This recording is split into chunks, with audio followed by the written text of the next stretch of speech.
तकमीली तलबीना, ताकत, सेहत और शिफा के लिए सुन्नत और तिब्बे नबवी का बेहतरीन नुस्खा। नाजरीन, क्या आप भी खुशहाल मालदारों की तरह कामयाब बिजनेस करके हजारों और लाखों रुपए कमाना चाहते हैं? अगर आपकी हाँ है तो आज ही से अपने इलाके में तकमीली तलबीना का आसान बिजनेस करना शुरू करें और चंद ही महीनों में कामयाब बिजनेसमैन बनने के तरीके बेहतरीन तजुर्बों के साथ सीखें। बिजनेसमैन बनने का ये मौका कहीं आपके भी हाथ से चला न जाए, इसलिए अभी हमसे राब्ता करें 9890963757। Takmeeli food products private limited, Malegaon, India. नाज़रीन गिरामी, अस्सलामु अलैकुम वरहमतुल्लाहि वबरकातुह। सीधी बात के ताज़ा तरीन प्राइम टाइम में आप लोगों का इस्तकबाल है। नाज़रीन गिरामी, मैं अंसार अज़ीज़ नदवी इस वक्त आप लोगों के सामने कुछ अहम तरीन ख़बरें, कुछ वायरल वीडियोज़ और कुछ तनकीदी तज्ज़िये लेकर के हाजिर हुआ।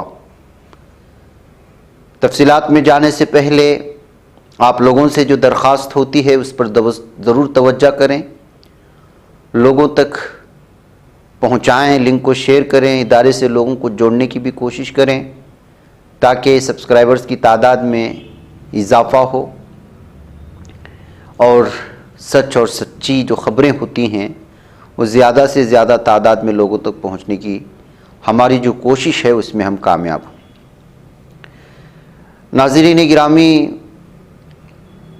जैसा कि मैंने मॉर्निंग प्राइम टाइम में भी गज़ा पट्टी की कुछ तफसीलात रखी और कहा था कि हमले होने की ख़बरें आ रही हैं, तफसीलात अभी आनी बाकी हैं, तो कुछ वीडियोस आई हुई हैं।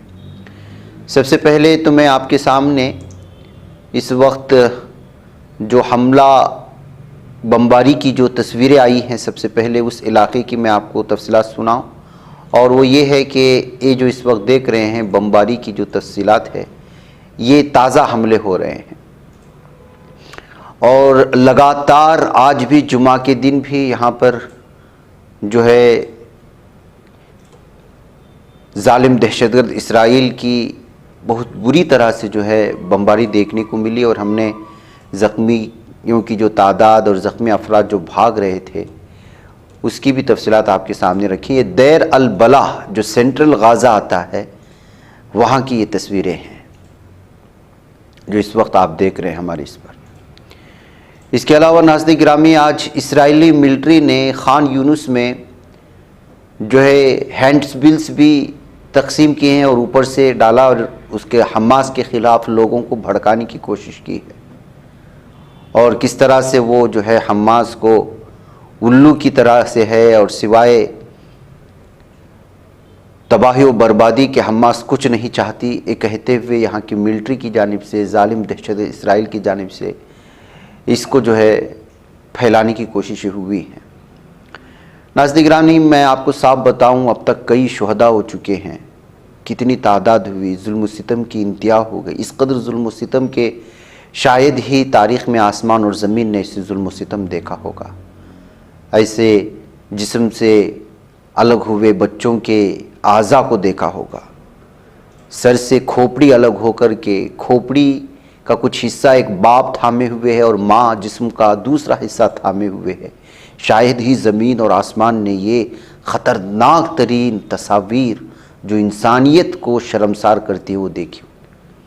लेकिन कभी आपने हमास के ख़िलाफ़ किसी गज़ा के पट्टी की एक मुसलमान को भी बोलते हुए नहीं सुना होगा, या ये कहते हुए या ये शिकायत करते हुए कि हमास ने हमें तबाह कर दिया, हमास की वजह से हम यहाँ तक पहुँचे, हमारी इतनी शहादतें हुई, हम बेघर हुए नहीं। यही वजह है कि यहाँ के अवाम को हमास के ख़िलाफ़ करने की हर मुमकिन कोशिश कर रही है। सारी दुनिया का मीडिया लगा दिया इसराइल ने हमास को बदनाम करने, उसको दहशतगर्द साबित करने की तरफ, लेकिन वो जो है कामयाब नहीं हो पाया। अपने साथ मौजूद ममालिक के लोगों को वो ये बावर नहीं करा पाया, तो जाहिर सी बात है कि फ़िलिस्तीनियों को कैसे, तो वो अलग अलग हरबे इस्तेमाल करता है। और अब जो हरबा इस्तेमाल किया है यहाँ के लोगों को ये है कि हमास तबाही के सिवा कुछ नहीं चाहती, वो एक उल्लू की तरह से है। लेकिन इसका जवाब क्या देंगे आवाम? बहके पे उठा करके मीडिया में पेश कर दिया।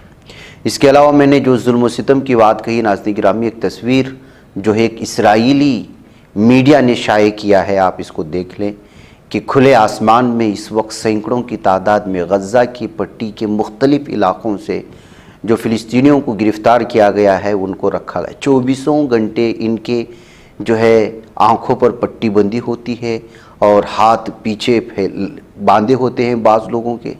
इनको लगातार जो है सज़ाएं दी जा रही हैं, खाना मुकम्मल नहीं दिया जा रहा और ठंडी में ये लोग जो है एक छोटा सा चादर इनको दिया गया है जो ये लोग आराम करते हैं।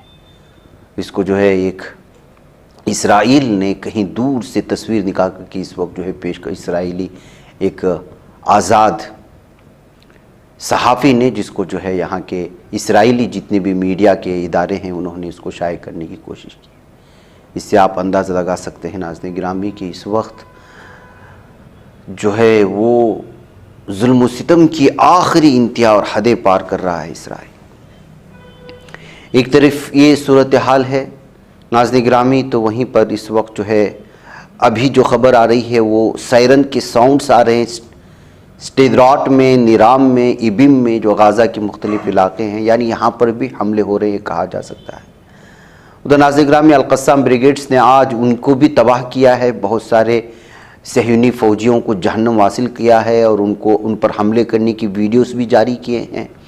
और इसके अलावा अल-क़स्साम ने दावा किया है कि अल-यासीन 105 शेल के ज़रिए से अल-जना एरिए में जो खान यूनुस का ईस्ट ऑफ द सिटी आता है, यानी खान यूनुस का, वहाँ पर जो है बहुत ऑक्यूपेशन के ट्रूप कैरियर्स को जो है हमने निशाना बनाया है, तबाह किया है।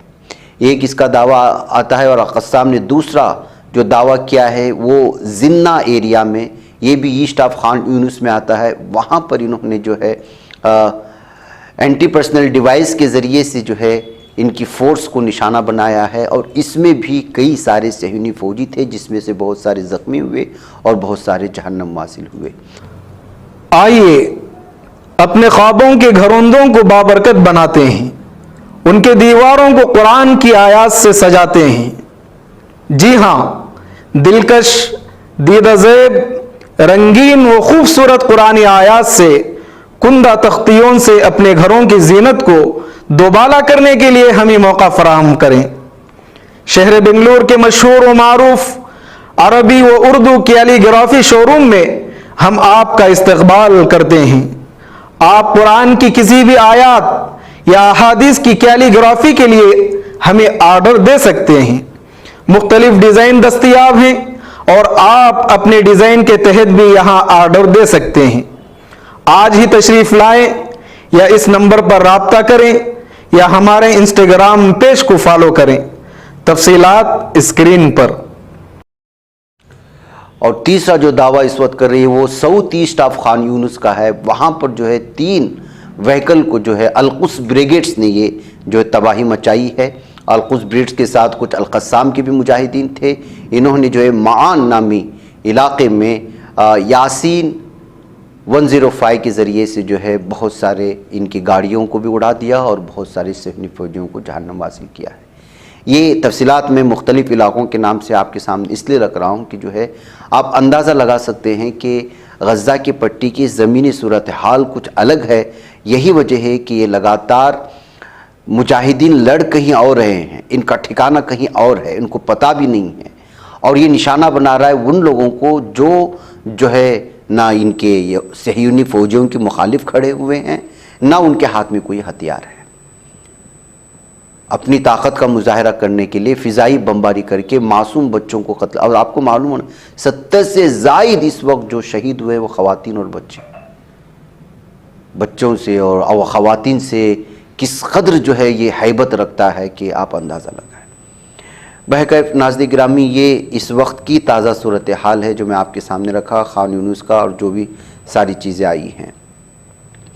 वहीं नाज़रीन गिरामी हमामुस नामी एक इलाक़ा आता है सऊदर्न लेबनान में, वहाँ पर भी जो है इस वक्त अल अरबी नामी एक चैनल से ख़बर आ रही है कि उस इलाक़े में भी इस वक्त जो है इसराइल बमबारी कर रहा है।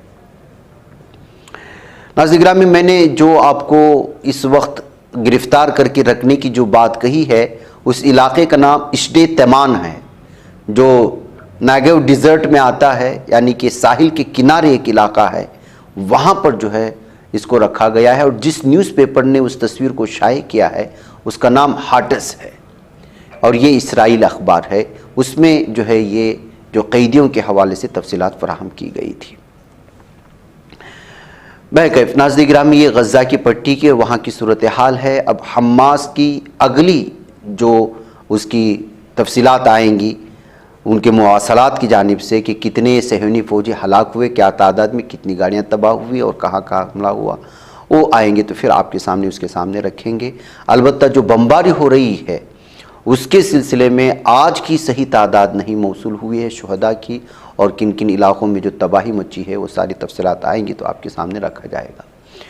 तीसरी खबर जो यमन की जानिब से, वहाँ पर किसी भी तरह की आज की कोई कशीदगी की बात सामने नहीं आई है, किसी कश्ती पर हमले की खबर अभी तक नहीं पहुँची है।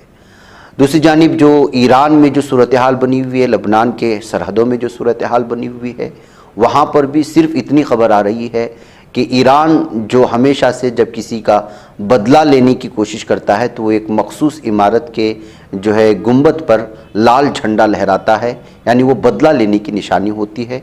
खबर ये आ रही है कि आज उस झंडे को लहरा दिया है।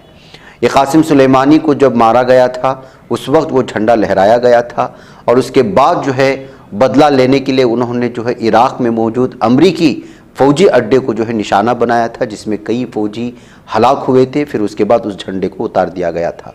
अब जो है इस झंडे को लहरा दिया गया है। अब देखना है कि बदला कब मुकम्मल होता है, कब वो झंडा नीचे आएगा।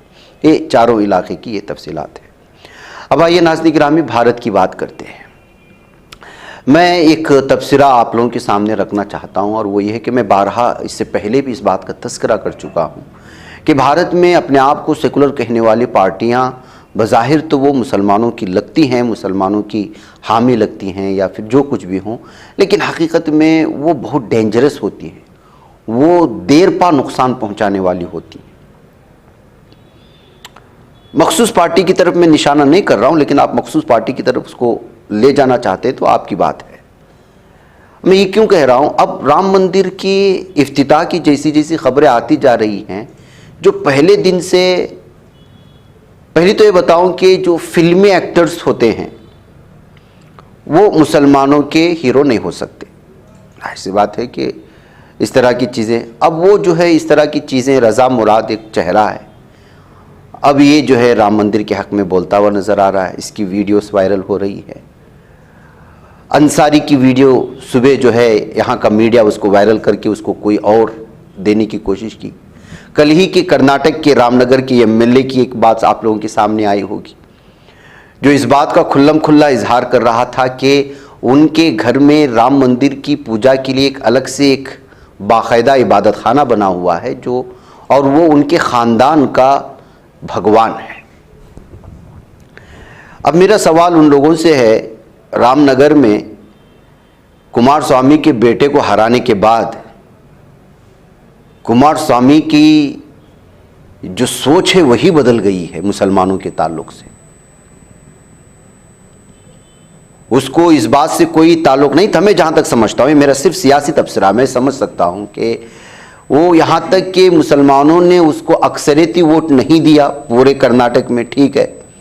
अब खुद उसके बेटे को जो रामनगर उनका गढ़ माना जाता है वहां पर हराने के लिए सबसे बड़ी वजह अगर कोई मानता है कुमार स्वामी या उनके फर्जंदान, तो वो मुसलमानों को मानते हैं और इस वजह से दुश्मनी की इस इंतहा को पहुंच गए कि जो बीजेपी और आरएसएस को सुबह शाम कोसते थे, जो मुसलमानों को अपना भाई समझते थे, अपने साथ रखते थे, उनसे बदला लेने के लिए बीजेपी के पास बैठ गए, उसमें दाखिल हो गए और न जाने किस किस तरह की फोटोस आपने देखा होगा। पूरा जोर लगा दिया रामनगर के आसपास के इलाके के लोग इस जो है लीडर को जिताने के लिए। जेडीएस के गढ़ से निकाल करके कांग्रेस के हवाला कर दिया और उस कांग्रेस एमएलए कहता है कि जो है मैं राम का भक्त हूं और पूजा करता हूं। खैर, ये उसकी असल में हमारा मसला ये है कि नाम सुनते ही समझ जाते हैं कि अपना आदमी है। असल में कभी कभी तो ऐसा लगता है कि इनसे बेहतर तो काफिर लीडर हमारे लिए कभी कभी अच्छा कर जाते हैं, जितना नुकसान ये नहीं पहुंचाते, जितना नुकसान एक दीगर मज़ाहिब से, दीगर समाज से ताल्लुक़ रखने वाले लीडरान हमें नहीं पहुंचाते, उससे ज़्यादा अपने नाम रखने वाले तो होते तो नहीं है, इनसाइड कुछ भी नहीं है, खाली है, उनको लेना देना ही नहीं है मज़हब से। वो अपनी सियासत के लिए, इख्तिदार के लिए, कुर्सी के लिए अपने मुसलमान नाम का इस्तेमाल करते हैं, कुछ मीठे बोल बोल लेते हैं। कभी किसी मस्जिद के सेक्रेटरीज को बेवकूफ़ बना देते हैं, कभी मस्जिद के आइम्मा को बेवकूफ़ बना देते हैं, कभी तंजीमों को बेवकूफ़ बना देते हैं, कभी इत्तिहाद के नाम पर बेवकूफ़ बनाते हैं, जैसे आजकल बेवकूफ़ बनाया जा रहा है। मुत्तहिद हो जाओ, मुत्तहिद हो जाओ। जब मुत्तहिद हो जाते हैं तो हाथ में क्या मिल रहा है? यही कि कोई एमएलए खड़ा होकर के साफ और वाज़े तौर पर बोलता है कि मैं राम भक्त हूँ। अरे भाई, आप राम भक्त हो तो पूजा कर रहे हो तो अपने अंदर करो, ये सामने आकर के बोल करके क्या साबित करना चाह रहे हैं?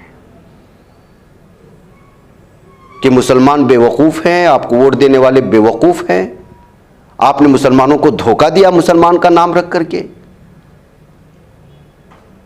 और कब तक आप इस तरह धोखा देते आ रहे थे और किस किस नौयत से अब तक आपने धोखा दे चुका है मुसलमान का नाम रख करके?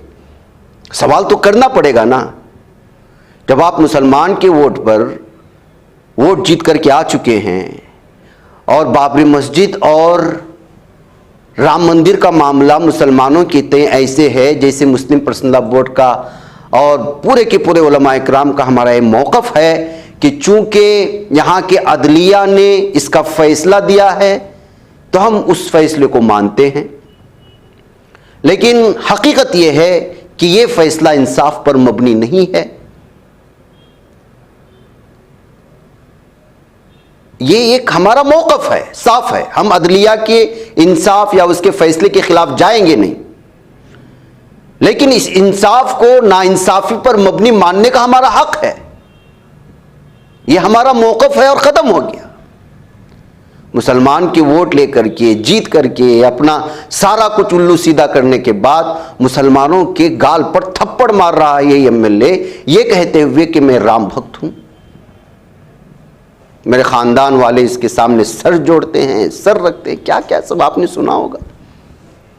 अब सवाल इससे नहीं है, सवाल मेरा उनसे है जिन उलमाए किराम ने, जिन तंजीमों ने, जिन महल्ले के लीडरान ने इनको जिताने के लिए सारी सारी रात बैठ कर के प्लानिंग किया,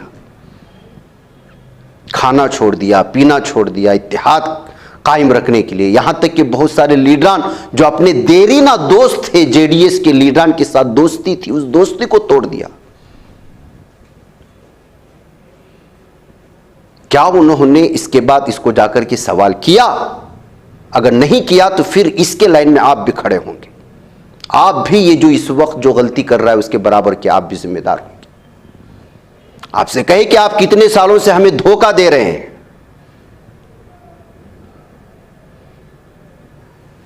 सियासत के लिए, कुर्सी के लिए अकीदा छोड़ा जा रहा है,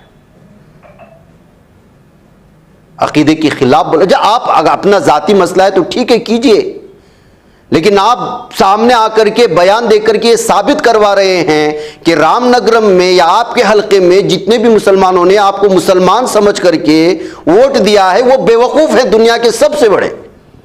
क्या ये साबित करना चाह रहे हैं? अगर ये साबित करना चाह रहे हैं तो फिर यहां के लोगों का हक बनता है कि आपसे सवाल करें।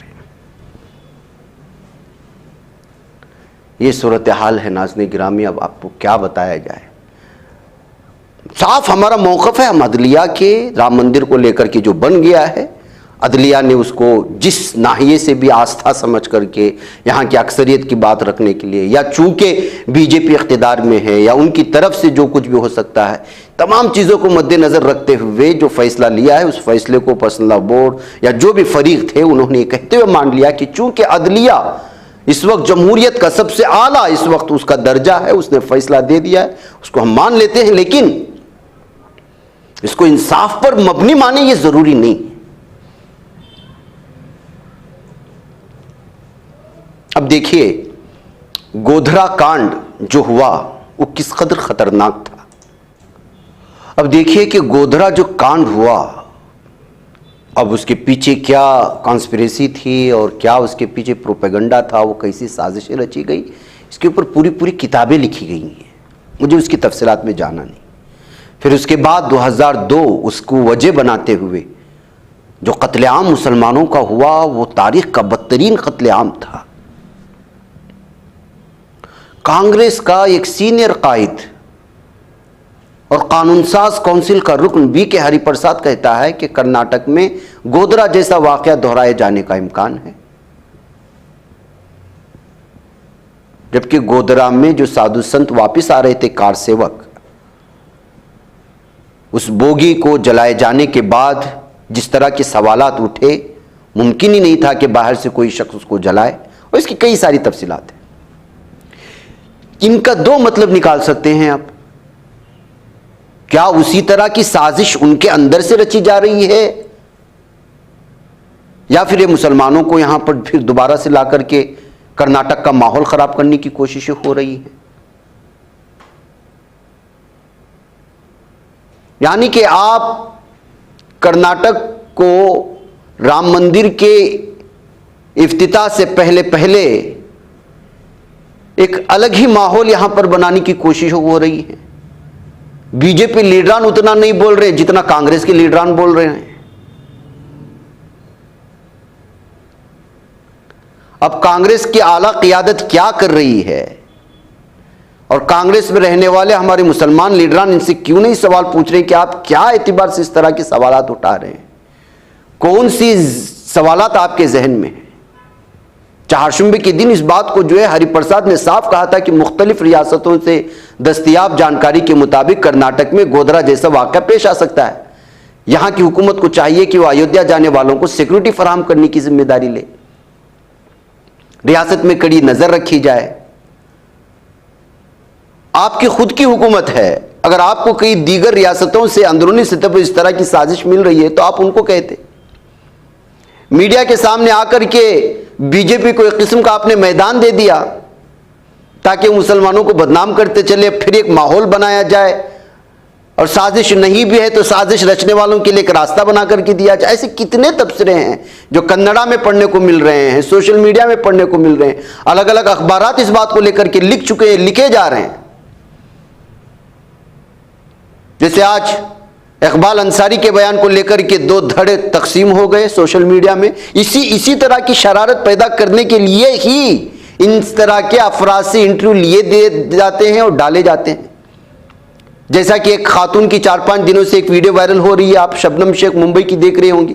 उसकी पहली की वीडियो से आप देखेंगे तो वो नंगी नाचती है, कभी जिंदगी में उसने जो है हिजाब नहीं पहना। उसका एक बॉयफ्रेंड है ईश्वर के नाम से, वो दोनों मिलकर के पहले कुछ वीडियो क्लिप्स बनाते थे, नंगी पड़ंगी न जाने क्या क्या सब। व्यूवर्स नहीं बढ़े, सब्सक्राइबर्स नहीं बढ़े।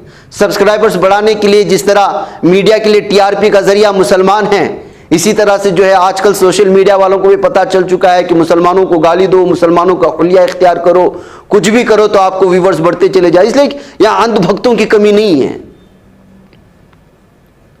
जिसको हिजाब से कोई लेना देना नहीं है, वो राम मंदिर को अपने बॉयफ्रेंडों के साथ और अपने कुछ दोस्तों के साथ जा रही है तो पूरा बुर्का पहन करके।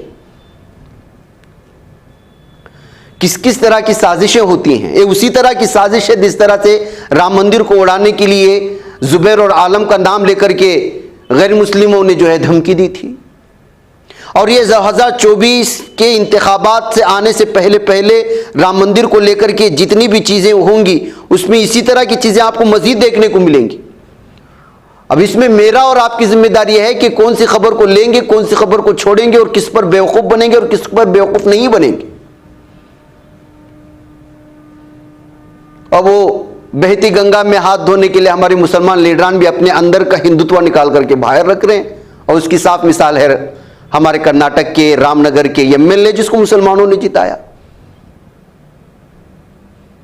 और हमारा अलमिया ये है कि हम इस तरह के लीडरान को इस तरह बयानबाजी करके छोड़ देते हैं, उसके नुकसानात का हमें अंदाजा ही नहीं है और वो फिर बोलते चले जाते हैं।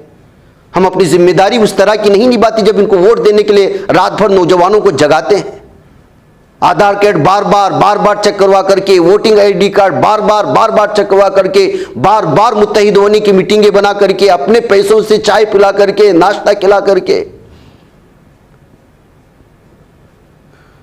इस तरह से जो है चेहरों को सामने ले आते हैं, जो बाद में जाकर के गैर से ज्यादा अपना तकलीफ देना शुरू कर देता है, नुकसान पहुंचा देता है, और इनसे सवाल भी नहीं होती। तो ये इस वक्त एक थ्योरी चल रही है पूरे भारत में। मजीद आपको मिलेंगे अलग अलग कहानियां, देखती जाइएगा। ये सब 2024 से पहले पहले बुनियादी सहूलियात से महरूम तमाम हिंदू, मुस्लिम, सिख, ईसाई का ध्यान भटकाने के लिए ऐसे लोगों को पैदा किया जाएगा, लाया जाएगा, बुलवाया जाएगा, खरीदा जाएगा, बेचा जाएगा, सब कुछ होगा। मीडिया में कहानी जारी होती रहेगी और जमीनी सतह पर लोगों को गिरफ्तार कर लिया जाता रहेगा, अपोजिशन लीडरान।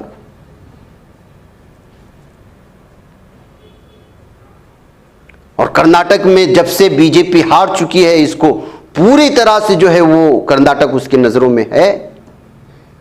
कोई ना कोई सूरत, किसी ना किसी सूरत में, किसी ना किसी तरह से माहौल बनाने की कोशिशें हो रही।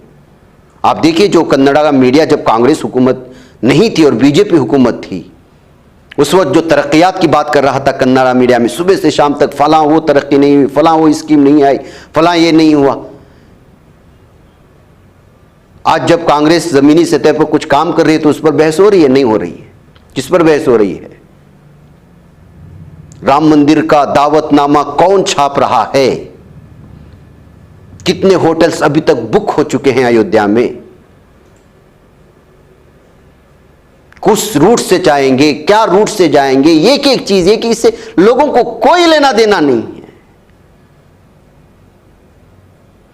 तो ऐसी सूरत हाल में मेरी और आपकी जिम्मेदारी बनती है और हमारे मुसलमान लीडरों की कि भाई अपने बयानबाजियों को, आप अपने घर में मुशरिक हैं, काफिर हैं, आप मुसलमान हैं, आपके घरों में कितने देवता हैं, आपका मने देवरू जिसको कहा जाता है कर्नाटक, यहाँ पे कर्नाटक में ख़ास चीज़ है मने देवरू। एक होता है आप मंदिर में जाकर के, नॉर्मल तौर पर बड़े बड़े भगवान होते हैं, उसको जाकर के पूजा होती है, उनके नाम पर मंदिर होते हैं।